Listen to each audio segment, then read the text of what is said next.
चिरायु हरियाणा योजना के पात्र लाभार्थियों को मुख्यमंत्री मनोहर लाल ने वितरित किए कार्ड। प्रदेश भर में 5 लाख परिवारों को वितरित किए गए हैं ये कार्ड।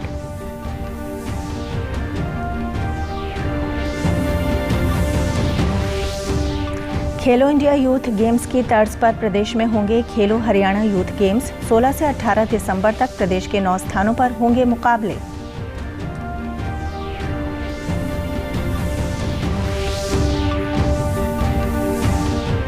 राष्ट्रपति द्रौपदी मुर्मू आज राष्ट्रीय मानवाधिकार आयोग के कार्यक्रम में हुई शामिल। कहा, आयोग ने मानवाधिकार की रक्षा हेतु हमेशा बेहतरीन कार्य किया।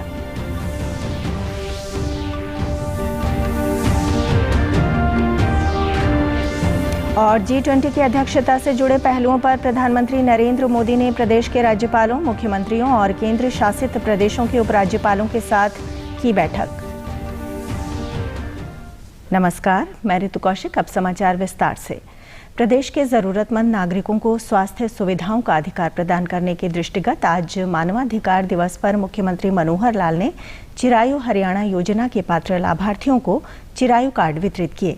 इस योजना के अंतर्गत आयुष्मान भारत योजना की तर्ज पर पात्र लाभार्थियों को 5 लाख रुपए तक के मुफ्त इलाज की सुविधा प्रदान की जाएगी। ये योजना पूरी तरह से कैशलेस, पेपरलेस, पारदर्शी, डिजिटल और IT संचालित है, जो पूरे हरियाणा में कुल 729 सार्वजनिक और सूचीबद्ध निजी अस्पतालों में PMJAY दिशा निर्देशों के अनुसार मुफ्त इलाज की सुविधा उपलब्ध करवाती है।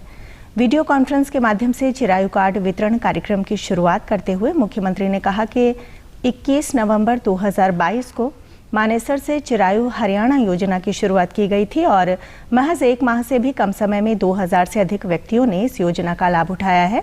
आज लगभग 2000 स्थानों पर चिरायु कार्ड वितरण का कार्यक्रम किया गया, जिसमें लगभग 5 लाख परिवारों को ये कार्ड बांटे गए। ये हो जाती है जो हमारी आबादी का 40% से भी ऊपर बैठता है।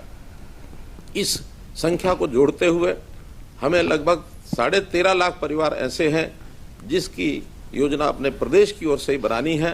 वो योजना हमने बनाई और चिरायु योजना के अंतर्गत ये कार्ड बनाने का काम ये शुरू किया है। अभी तक लगभग 5 लाख परिवार जिनके कार्ड की योजना ये आज बांटने की बनाई गई है। मुख्यमंत्री ने कहा कि चिरायु हरियाणा योजना के अंतर्गत दिव्यांगजन भी कवर किए जाएंगे। उन्होंने कहा कि 31 दिसंबर तक सभी 1 करोड़ 25 लाख पात्र लाभार्थियों को चिरायु कार्ड वितरित करने का लक्ष्य रखा गया है। जो इससे पहले शायद योजना में कवर नहीं है, लेकिन अब दिव्यांग बंधुओं का इलाज वो भी इसके अंतर्गत हम लेकर के आ रहे हैं। और अगर ये आंकड़ों में मैं प्रस्तुत करता हूं तो अभी आयुष्मान भारत में लगभग 20 से 25 हजार लोग ही इसका लाभ ले पाते हैं। लेकिन जैसे ही चिरायु योजना के कार्ड सभी बट जाएंगे, जो कुल संख्या 1 करोड़ 25 लाख ऐसे नागरिक इनको ये कार्ड दिया जाएगा, इसको बटने के बाद लाभार्थियों की संख्या प्रति महीना 60 से 70 हजार होने का आंकलन है। केंद्रीय राज्य मंत्री कृष्णपाल गुर्जर ने आज फरीदाबाद जिले के नागरिक अस्पताल पहुंचकर लाभार्थियों को चिरायु कार्ड वितरित किए। इस अवसर पर कैबिनेट मंत्री मूलचंद शर्मा भी मौजूद रहे। केंद्रीय राज्य मंत्री ने कहा कि सरकार अंतिम छोर पर खड़े व्यक्ति तक सुविधाएं पहुंचा रही है और उन्हें सरकार की जनकल्याणकारी योजनाओं का लाभ दे रही है। उन्होंने कहा कि प्रदेश सरकार शिक्षा और चिकित्सा को लेकर निरंतर कार्य कर रही है। केंद्रीय राज्य मंत्री ने कहा कि इस चिरायु कार्ड के माध्यम से लाभार्थी सालाना 5 लाख रुपए तक का मुफ्त इलाज करवा सकते हैं। मोदी जी, मनोहर जी की हर योजना में आप देखेंगे गरीब सबसे पहले दिखाई देता है। और पंडित दीनदयाल जी का वो सपना अंत्योदय का कि समाज की अंतिम व्यक्ति, अंतिम पायदान में खड़े हुए व्यक्ति का उत्थान करना, उनको आगे ला। साल में हमारे उन परिवारों को जिनकी आमदनी 1,80,000 से कम है, यानी कि 15,000 से कम है, उनको साल में 5 लाख का मुफ्त में इलाज मिले। ये भी पहली बार वहीं लाभार्थियों ने सरकार का धन्यवाद करते हुए कहा कि अब वे इस कार्ड के माध्यम से अपना 5 लाख रुपए तक का निःशुल्क इलाज करवा सकते हैं। उन्होंने सरकार की इस जन कल्याणकारी योजना की सराहना की। ये हमें हरियाणा सरकार से मिला है। इससे हम 5 लाख तक फ्री में बिल्कुल किसी भी हॉस्पिटल में जो भी उसमें लिस्ट में है उसमें जांच करा सकते हैं अपनी, ये कार्ड मिलेगा हमें। अच्छी योजना नहीं है क्योंकि जो नहीं करा पाते अपना इलाज उनके लिए बहुत ही मदद साबित होएगा, क्योंकि कई लोग होते हैं जो नहीं करा पा रहे। खेलो इंडिया यूथ गेम्स की तर्ज पर प्रदेश में 16 से 18 दिसंबर तक खेलो हरियाणा यूथ गेम्स का आयोजन किया जाएगा। इन गेम्स का आयोजन 9 स्थानों पर होगा और इसमें प्रदेश भर से 18 वर्ष तक के लड़के व लड़कियां भाग लेंगे। गुरुग्राम जिले को 3 खेलों जूडो, आर्चरी यानी तीरंदाजी और फुटबॉल खेलों की मेजबानी मिली है। इन 3 खेल स्पर्धाओं में अपना दमखम दिखाने के लिए प्रदेश भर के सभी 22 जिलों से 1144 खिलाड़ी 15 दिसंबर को ही गुरुग्राम पहुंच जाएंगे, जिनमें लड़के व लड़कियां दोनों शामिल होंगे। गुरुग्राम के उपायुक्त निशांत कुमार यादव ने खेलों की तैयारियों को लेकर अधिकारियों की बैठक ली और निर्देश दिए कि प्रदेश भर से आने वाले खिलाड़ियों को खेलों में भाग लेने से लेकर ठहरने और खान-पान में किसी प्रकार की कठिनाई न हो। उन्होंने खेल विभाग को जूडो, आर्चरी और फुटबॉल के मुकाबले करवाने के लिए खेल मैदानों का चयन करने के लिए कहा है। राष्ट्रपति द्रौपदी मुर्मू ने आज अंतर्राष्ट्रीय मानवाधिकार दिवस पर दिल्ली के विज्ञान भवन में आयोजित कार्यक्रम में मुख्य अतिथि के तौर पर शिरकत की। कार्यक्रम को संबोधित करते हुए उन्होंने कहा कि राष्ट्रीय मानवाधिकार आयोग ने मानवाधिकार की रक्षा हेतु हमेशा बेहतरीन कार्य किया। The fact remains that human rights are a work in progress around the world. At home, however, we can take solace in the fact that the National Human Rights Commission has been making the best possible efforts to spread awareness about them. Now, in its 30th year, the NHRC has done a commendable job of protecting as well as promoting human rights. राष्ट्रपति ने कहा कि Covid के समय में भी राष्ट्रीय मानवाधिकार आयोग ने सराहनीय कार्य किए। इस दौरान उन्होंने पर्यावरण पर भी चिंता जताई और कहा कि हमें अपने आप को जीवित रखने के लिए प्रकृति की रक्षा करनी होगी। Over the past few years, the world has suffered from a high number of natural disasters caused by unusual weather patterns. Climate change is knocking on the doors. People in the poorer nations are going to pay a heavier price for the degradation of our environment. We must rather relearn to treat nature with dignity. This is not only a moral duty. Let us remember it is necessary for us, for our own survival too. प्रधानमंत्री नरेंद्र मोदी ने आज मानवाधिकार दिवस पर राष्ट्रीय मानवाधिकार आयोग के साथ एक संदेश साझा किया। प्रधानमंत्री ने अपने संदेश में कहा कि सरकार एक समावेशी और न्यायसंगत समाज के निर्माण की दिशा में निरंतर काम कर रही है।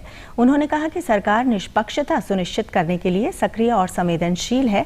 प्रधानमंत्री ने कहा कि G20 भारत के लिए अधिकारों और सभी के लिए सम्मान के मूल्यों को प्रदर्शित करने का मौका है। प्रधानमंत्री नरेंद्र मोदी ने कल राज्यपालों, मुख्यमंत्रियों और केंद्र शासित प्रदेशों के उपराज्यपालों के साथ G20 की अध्यक्षता से जुड़े विभिन्न पहलुओं पर वीडियो कॉन्फ्रेंस के माध्यम से आयोजित बैठक की अध्यक्षता की। इस दौरान प्रधानमंत्री ने कहा कि भारत की G20 की अध्यक्षता पूरे देश की है और ये देश की ताकत दिखाने का महत्वपूर्ण अवसर है। उन्होंने टीम वर्क के महत्व पर जोर दिया और G20 के विभिन्न कार्यक्रमों के आयोजन में केंद्र और राज्य शासित प्रदेशों के सहयोग की अपेक्षा की। प्रधानमंत्री ने कहा कि G20 की अध्यक्षता में पारंपरिक बड़े महानगरों से हटकर भारत के अन्य हिस्सों को सामने लाने और देश के प्रत्येक हिस्से की विशेषता प्रदर्शित करने में मदद मिलेगी। उन्होंने भारत की G20 अध्यक्षता के दौरान बड़ी संख्या में आने वाले लोगों और विभिन्न आयोजनों पर अंतर्राष्ट्रीय मीडिया का ध्यान खींचने का उल्लेख किया। प्रधानमंत्री ने राज्य और केंद्र शासित प्रदेशों से इस अवसर का उपयोग करने पर जोर दिया ताकि वो व्यापार, निवेश और पर्यटन स्थल के रूप में स्वयं को स्थापित कर सके। केंद्रीय युवा कार्यक्रम एवं खेल मंत्री अनुराग सिंह ठाकुर ने लोकसभा में खेल विषय पर चर्चा के दौरान कहा कि पिछले 8 सालों में खेल एवं युवा मामलों के विभाग का बजट 3 गुना बढ़ाया गया है। केंद्रीय खेल मंत्री ने कहा कि देश भर में अगले साल 15 अगस्त तक खेलो इंडिया के 1000 केंद्र खोले जाएंगे। इनमें से 733 केंद्रों को पहले ही मंजूरी दी जा चुकी है। जब हम सत्ता में आए, भारत सरकार में माननीय मोदी जी के नेतृत्व में अवसर मिला, तब कुल मिलाकर मिनिस्ट्री ऑफ यूथ अफेयर्स और स्पोर्ट्स का बजट 1219 करोड़ था जो बढ़कर इस वर्ष 2022-23 में 1219 करोड़ से बढ़कर 3062 करोड़ रुपया हुआ है, जो लगभग 3 गुना ज़्यादा है। और जो अगर मैं सिर्फ खेल विभाग की बात करूं तो ये 874 करोड़ रुपया था, जो बढ़कर 2254 करोड़ रुपया हुआ है। इसमें भी भारी सुधार हुआ है। केंद्रीय खेल मंत्री ने कहा कि खेल अवसंरचना को मजबूत करने की दिशा में सरकार लगातार काम कर रही है। उन्होंने कहा कि आप किसी भी राज्य या क्षेत्र से हों, आप कोई भी भाषा बोलते हों, इन सबसे ऊपर बढ़कर हम टीम इंडिया हैं और ये भावना हमें समाज और हर क्षेत्र में लेकर जानी है। कहा कि हमारे यहाँ से फोगाट सिस्टर्स हैं, नीरज चोपड़ा हैं, बाकी रवि दहिया, ऐसे खिलाड़ी, बाकियों ने अपने अपने क्षेत्र की बात भी की। मैं तो यही कहूँगा कि आप किसी भी राज्य के हों, किसी भी क्षेत्र के हों, आप कोई भी भाषा बोलते हों, इन सब से ऊपर बढ़कर हम टीम इंडिया हैं और ये भावना हमें समाज और हर क्षेत्र में लेकर जानी है। और इसी भावना के साथ जब प्रधानमंत्री मोदी जी देश के सभी खिलाड़ियों से बात करते हैं, किसी बड़े टूर्नामेंट में जाने से पहले भी, टूर्नामेंट के बीच में भी अगर मनोबल बढ़ाने की आवश्यकता पड़े तब भी उन्होंने उसमें हस्तक्षेप करके बातचीत की और जिसके सकारात्मक रिजल्ट भी आए। और जब हमारी टीम अच्छा प्रदर्शन करके वापस आई तब भी माननीय प्रधानमंत्री जी ने अपना कीमती समय देकर सभी खिलाड़ियों को अपने निवास स्थान पर बुलाया। इसके लिए मैं उनका बहुत बहुत आभार प्रकट करता हूं। अंत में इस बुलेटिन के मुख्य समाचार एक बार फिर।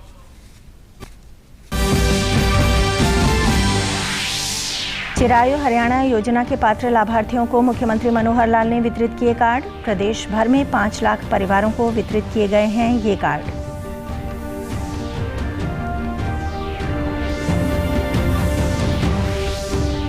खेलो इंडिया यूथ गेम्स की तर्ज पर प्रदेश में होंगे खेलो हरियाणा यूथ गेम्स। 16 से 18 दिसंबर तक प्रदेश के 9 स्थानों पर होंगे मुकाबले।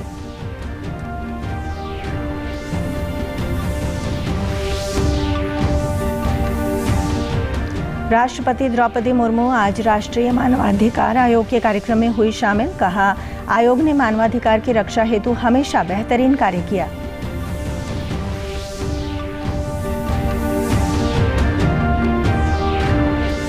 और G20 की अध्यक्षता से जुड़े पहलुओं पर प्रधानमंत्री नरेंद्र मोदी ने प्रदेश के राज्यपालों, मुख्यमंत्रियों और केंद्र शासित प्रदेशों के उपराज्यपालों के साथ की बैठक।